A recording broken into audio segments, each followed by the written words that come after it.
तो चलिए बात करते हैं कि एक इलेक्ट्रिक डाइपोल अपने आसपास के रीजन में क्या इफेक्ट डालता है। ये इलेक्ट्रिक फील्ड बनाएगा और साथ ही साथ हर एक पॉइंट पे इलेक्ट्रिक पोटेंशियल भी बनाएगा। इलेक्ट्रिक फील्ड के बारे में तो हम पढ़ चुके हैं। इलेक्ट्रिक डाइपोल जो अपने आसपास के रीजन में फील्ड बनाएगा, इलेक्ट्रिक फील्ड इंटेंसिटी, उसके बारे में हम पढ़ चुके हैं। आज के इस वीडियो में हम बात करेंगे कि ये इलेक्ट्रिक पोटेंशियल कैसे बनाएगा हर एक पॉइंट में। तो इलेक्ट्रिक डाइपोल ये होता क्या है? ये दो चार्जेस का कॉम्बिनेशन होता है। फॉर एग्जाम्पल ये एक चार्ज है और एक चार्ज, दो चार्ज का जो कॉम्बिनेशन है, उन दोनों चार्जेस का मैग्नीट्यूड सेम होता है लेकिन उनका नेचर ऑपोजिट होता है। तो एक को हमने मान लिया निगेटिव क्यू चार्ज का है, दूसरे को पॉजिटिव क्यू चार्ज मान लिया। इन दोनों के बीच एक फाइनाइट डिस्टेंस होना चाहिए, तब जाके हम इस पूरे कॉम्बिनेशन को या सेट को हम कहेंगे इलेक्ट्रिक डाइपोल। अब एक पॉइंट, उस पे ये कितना इलेक्ट्रिक पोटेंशियल बनाएगा यही हमें देखना है। पॉइंट कहीं भी हो सकता है, हम आर्बिट्ररी पॉइंट कंसीडर करेंगे। तो मान लेते हैं पॉइंट यहां पर है और हम जो इसे डिराइव करेंगे, इस पॉइंट में जो इलेक्ट्रिक पोटेंशियल होगा उसे जो डिराइव करेंगे, उसके लिए हमें कंसीडर करना होगा जो डाइपोल लेंथ है। डाइपोल लेंथ क्या होगा? एक चार्ज से दूसरे चार्ज तक का जो डिस्टेंस है, इसे हम डाइपोल लेंथ कहते हैं। ये जो पॉइंट, ये जो डाइपोल से जितना दूर है उस डिस्टेंस को अगर आप कंसीडर करें और डाइपोल लेंथ को अगर आप कंसीडर करें, तो इसे डिराइव करने के लिए, जो फॉर्मूला हम डिराइव कर रहे हैं, उसे डिराइव करने के लिए हमें मानना होगा कि ये जो डिस्टेंस है, ये वाला डाइपोल लेंथ, ये इसके रेस्पेक्ट में, ये जो पॉइंट इस डाइपोल से जितना दूर है, इसके रेस्पेक्ट में काफी छोटा होगा। तो ये बता दिया गया है, मान ले कि जो पॉइंट है जिसका कि हम इलेक्ट्रिक पोटेंशियल पता करेंगे, वैसे इलेक्ट्रिक पोटेंशियल अलग अलग पॉइंट में तो अलग अलग होगा, यहां अलग होगा, यहां अलग होगा, यहां अलग होगा, क्योंकि डाइपोल से उसका डिस्टेंस जो है वो चेंज हो रहा है। इसका मतलब आपको पता होना होगा कि वो पॉइंट डाइपोल से कितना दूर है। तो ये बता दिया गया है कि ये पॉइंट जो है डाइपोल से r डिस्टेंस दूर है। इसका मतलब इस पॉइंट से डाइपोल तक का जो डिस्टेंस होगा, डाइपोल तक का डिस्टेंस मतलब क्या? यहां से यहां तक का डिस्टेंस या फिर यहां तक का डिस्टेंस, कौन सा डिस्टेंस आप मानेंगे? सो कंफ्यूजन ना हो, इसीलिए माना जाता है डाइपोल का जो सेंटर है वहां तक का डिस्टेंस। तो अब कोई कंफ्यूजन नहीं रहा, ना तो पॉजिटिव चार्ज को प्रायोरिटी मिला, ना ही नेगेटिव चार्ज को ज्यादा प्रायोरिटी मिला। दोनों के बिल्कुल बीचों बीच से जो डिस्टेंस है वो बताया गया कि वो r है। तो अब ये डिस्टेंस जो है r है, हम कहेंगे ये जो पॉइंट है डाइपोल से r डिस्टेंस दूर है। साथ ही साथ डाइपोल लेंथ, चलिए इसे 2a से डिनोट कर देते हैं। इसका मतलब यहां से यहां तक जो डिस्टेंस होगा ये a है और यहां से यहां तक का जो डिस्टेंस होगा ये भी a है। सो डाइपोल लेंथ जो है ये 2a है। डाइपोल लेंथ मतलब डाइपोल के एक चार्ज से दूसरे चार्ज का डिस्टेंस। वैसे डाइपोल लेंथ को हम एज वेक्टर भी कंसीडर करते हैं। उसका जो डिस्टेंस होता है उस वेक्टर का, उसका जो मैग्नीट्यूड होता है, मुझे कहना चाहिए उस डाइपोल लेंथ का मैग्नीट्यूड होता है यहां से यहां तक, ऑब्वियसली एक एंड से दूसरे एंड तक, और उसका डायरेक्शन होता है नेगेटिव चार्ज से पॉजिटिव चार्ज तक। इन सब चीजों पे हमने बात किया जब हम डाइपोल पे बात कर रहे थे। तो अभी इन सब चर्चाओं को छोड़ के चलिए मुद्दे पे आते हैं। अब यहां पर ये कितना पोटेंशियल बनाएगा। साथ ही साथ और एक इंफॉर्मेशन आपको चाहिए कि ये जो है ये कितना एंगल बना रहा है डाइपोल के साथ, ये पॉइंट कितना एंगल यहां पर बना रहा है। तो चलिए ये थीटा एंगल बना रहा है। अब आगे बढ़ते हैं। ये नेगेटिव चार्ज यहां पर इस पॉइंट में कुछ पोटेंशियल बनाएगा, साथ ही साथ ये जो पॉजिटिव चार्ज है ये भी यहां पर कुछ पोटेंशियल बनाएगा। तो नेगेटिव चार्ज मान ले यहां पर V1 पोटेंशियल बना रहा है इस पॉइंट में, और पॉजिटिव चार्ज जो है ये V2 पोटेंशियल बना रहा है। तो टोटल पोटेंशियल कितना होगा? टोटल पोटेंशियल इन्हीं दोनों का सम होगा। सो टोटल पोटेंशियल इस पॉइंट में V, ये हो जाएगा V1 plus V2।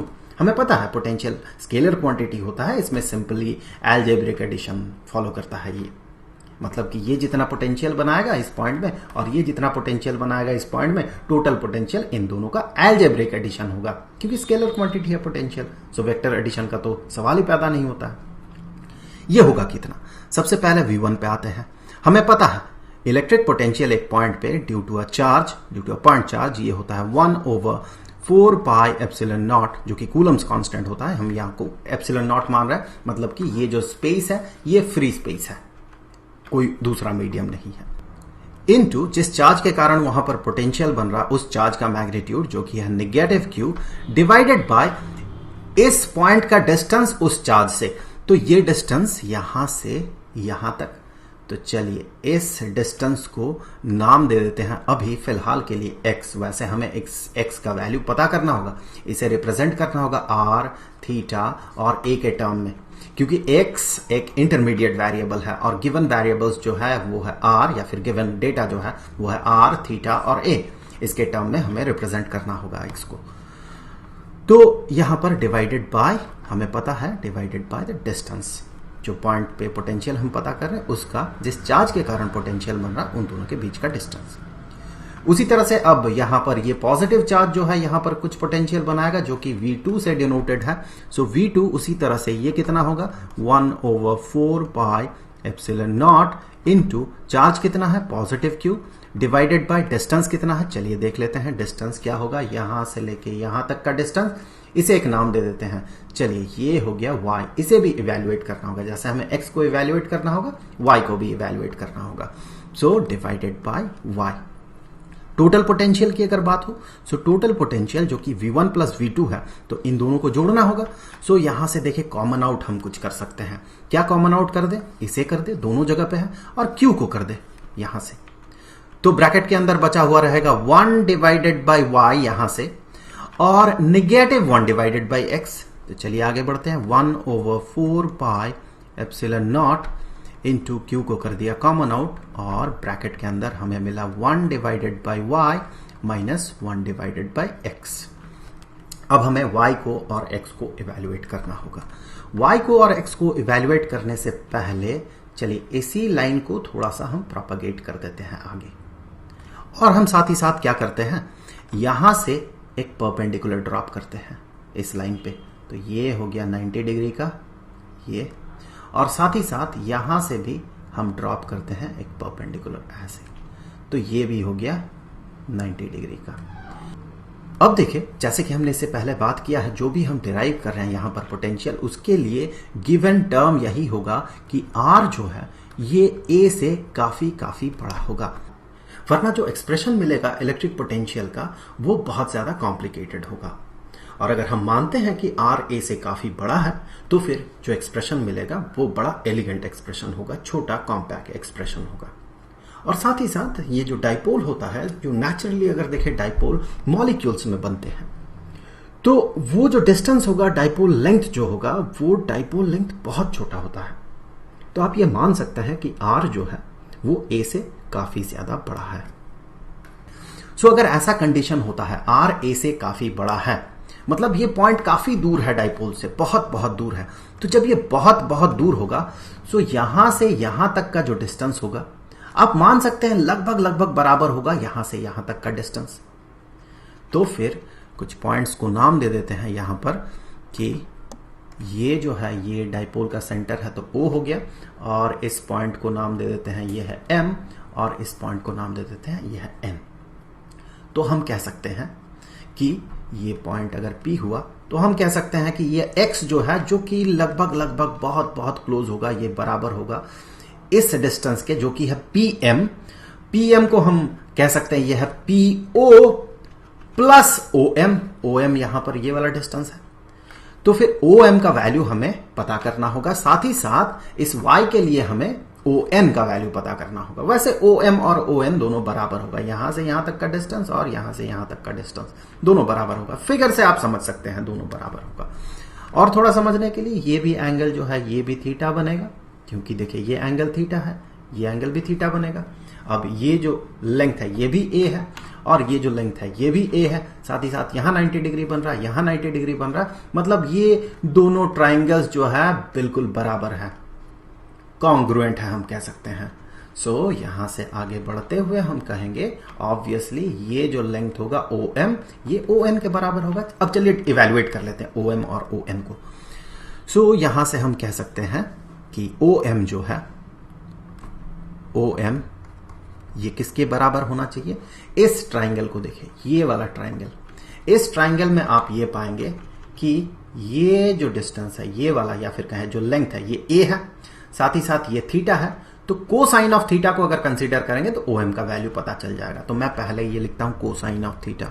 Cosine of theta, ये वाला एंगल जो थीटा है, कोसाइन ऑफ थीटा हमें पता है कि ये होता है एडजेसेंट, दैट मीन ये वाला side, divided by hypotenuse. So हम यहां से कहेंगे cosine of theta is equal to O M divided by hypotenuse जो कि ए है। तो हम आगे कहेंगे कि ओ एम का वैल्यू जो होगा ये होगा ए इंटू कोसाइन ऑफ थीटा। उसी तरह से ओ एन का भी सेम वैल्यू होगा, वैसे आप यहां से पता कर सकते हैं। सो ओ एन ये भी सेम होगा ए इंटू कोसाइन ऑफ थीटा। अब हमें क्या करना है, हमें x का वैल्यू पता करना है। तो अब x के लिए ये x ये किसके बराबर होगा, ये लगभग बराबर हो जाएगा pm के, और pm जो है ये बराबर हो जाएगा po प्लस om के। om का वैल्यू हमने यहां पता लगाया है, और po क्या है, po है r, ये r। सो यहां से हम कह सकते हैं POR है प्लस OM जो है a into cosine of theta है। सिमिलरली y जो है ये लगभग बराबर हो जाएगा किसके, देखे ये लगभग बराबर हो जाएगा, चूंकि ये डिस्टेंस काफी बड़ा है तो यहां से लेके यहां तक का डिस्टेंस जो कि PN के बराबर है। सो हम कहेंगे ये लगभग बराबर हो जाएगा PN के। कब होगा ये, जब ये कंडीशन फुलफिल्ड होगा। और इसे हम कह सकते हैं ये बराबर है PO माइनस OM के। यहां ये OM था, ये ON है। सो PO यहां से एक बार देख लेते हैं कैसे होगा। सो यहां से यहां PO और यहां से यहां ON। सो PO से ON घटाएं तो आपको PN मिलेगा। सो यहां से आगे बढ़ते हैं, हमें क्या मिला, हमें मिला ये बराबर हो जाएगा PO जो कि R के बराबर है minus A into cosine of theta. अब ये y के जगह ये वाला वैल्यू हम पुट करेंगे और x के जगह ये वाला वैल्यू पुट करेंगे। तो आगे बढ़ते हैं। सो v जो होगा वो कितना होगा, देखें v ये है 1/4 pi epsilon not into Q into 1/y। So 1/y का वैल्यू देखें r minus a into cosine of theta minus 1/x, x जो कि ये है। सो r plus a into cosine of theta. इसे हम इवेल्युएट करेंगे, आगे बढ़ते हैं। सो 1/4 pi epsilon not into Q into denominator को देखें, डिनोमिनेटर क्या होगा। सो डिनोमिनेटर जो है ये बन गया r minus a into cosine of theta into r plus a into cosine of theta. अब न्यूमरेटर में देखें, पहले होगा r plus a into cosine of theta minus r minus a cosine of theta. So minus r plus a into cosine of theta, क्योंकि negative of negative is positive. यहां से आप इस r को और इस r को कैंसिल कर सकते हैं। यहां से आगे पढ़ते हैं, हमें क्या मिला देखें, यहां से आगे हमें मिला 1/4 pi epsilon not into Q into यहां पर न्यूमरेटर में देखिए ये बन गया 2 into a into cosine of theta, और डिनोमिनेटर में जो है हमें क्या मिलेगा, डिनोमिनेटर में मिलेगा r squared minus a squared cosine squared theta. यहां पर देखने वाली बात यह है कि हमने पहले ही अज्यूम किया था कि r जो है ये a से काफी बड़ा है। सो इस स्थिति में हम इस टर्म को इसके रेस्पेक्ट में नेग्लेक्ट कर सकते हैं, क्योंकि ये सब्ट्रैक्टेड है। अगर एडेड होता है या फिर सब्ट्रैक्टेड होता है, दो टर्म्स, एक बहुत बड़ा एक बहुत छोटा, तो हम छोटे टर्म को इग्नोर कर सकते हैं। लेकिन अगर मल्टीप्लाइड होता है वो टर्म, इस पूरे एक्सप्रेशन में ये देखें मल्टीप्लाइड है a, तो इसे हम इग्नोर नहीं कर सकते हैं। सो आगे बढ़ते हैं और हम इसी को कह सकते हैं 1/4 pi epsilon not into q into 2a। ये हो गया डाइपोल मोमेंट।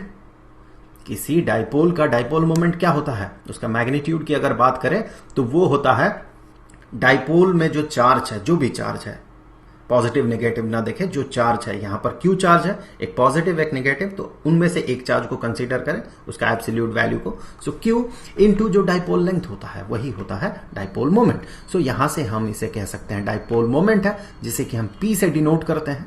सो ये हो गया डाइपोल मोमेंट इनटू ऑब्वियसली ये कोसाइन ऑफ थीटा बचा हुआ है, सो वही cosine of theta divided by यहां हम कहेंगे r squared.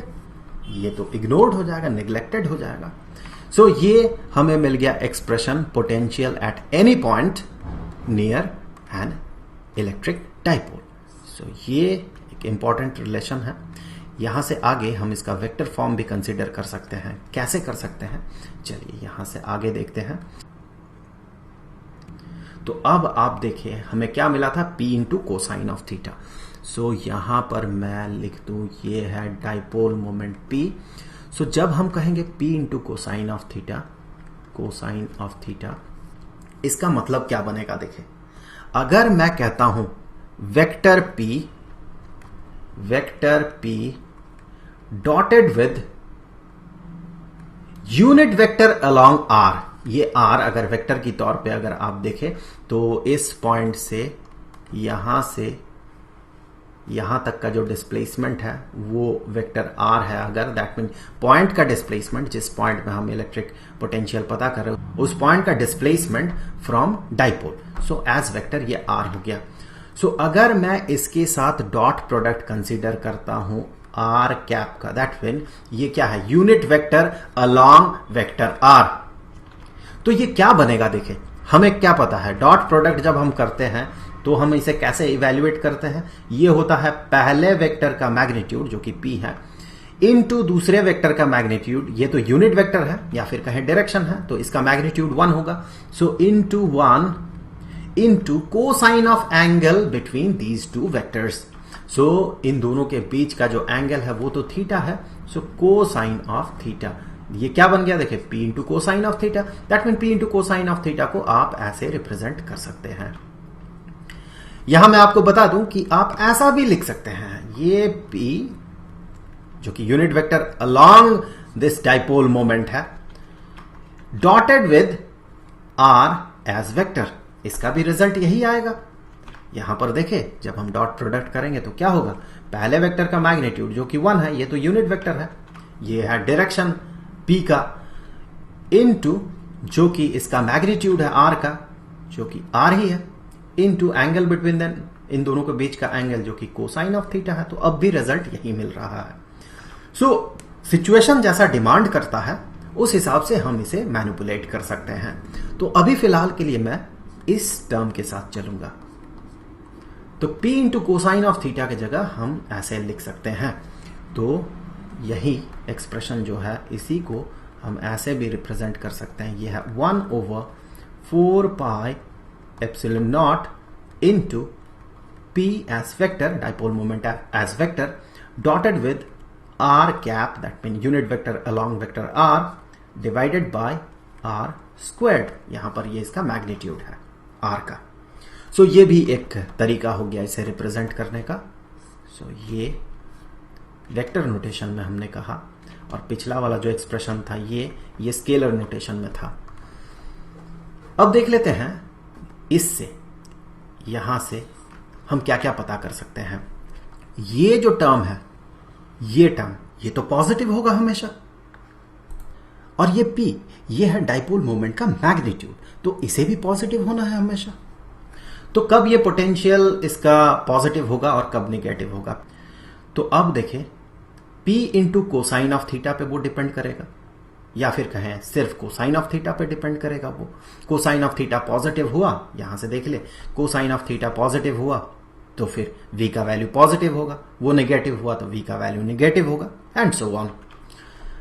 Cosine of theta ये कब पॉजिटिव होता है कब नेगेटिव होता है, अगर क्वाड्रेंट में देखें आप, सो कोसाइन ऑफ थीटा ये फर्स्ट क्वाड्रेंट में ये पॉजिटिव होता है, दैट मीन 0 से 90 डिग्री के बीच ये पॉजिटिव रहता है इसका वैल्यू, ये 1 से 0 बनता है।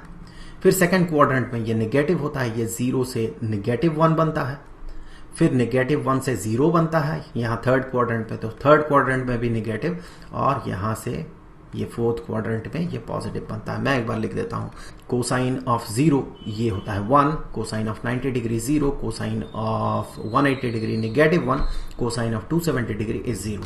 सो इस तरह से इसका वैल्यू चेंज होता है। अब अगर कोई पॉइंट ये PR डिस्टेंस दूर है, तो ये अगर यहां पर इस क्वाड्रेंट में होगा, दैट मीन ये पॉइंट कहीं यहां पर लाई करेगा, तो कोसाइन ऑफ थीटा क्या होगा, कोसाइन ऑफ थीटा पॉजिटिव होगा, साथ ही साथ यहां भी ये पॉजिटिव होगा, यहां भी ये पॉजिटिव रहेगा। सो इन सारे पोजीशंस में ये पॉजिटिव होगा, और जब ये बिल्कुल इक्वेटोरियल प्लेन में आ जाएगा यहां पर, चूंकि यहां पर थीटा जो है 90 डिग्री का बनेगा और कोसाइन ऑफ थीटा ये 0 हो जाएगा, तो इसीलिए यहां पर जो पोटेंशियल होगा ये 0 होगा।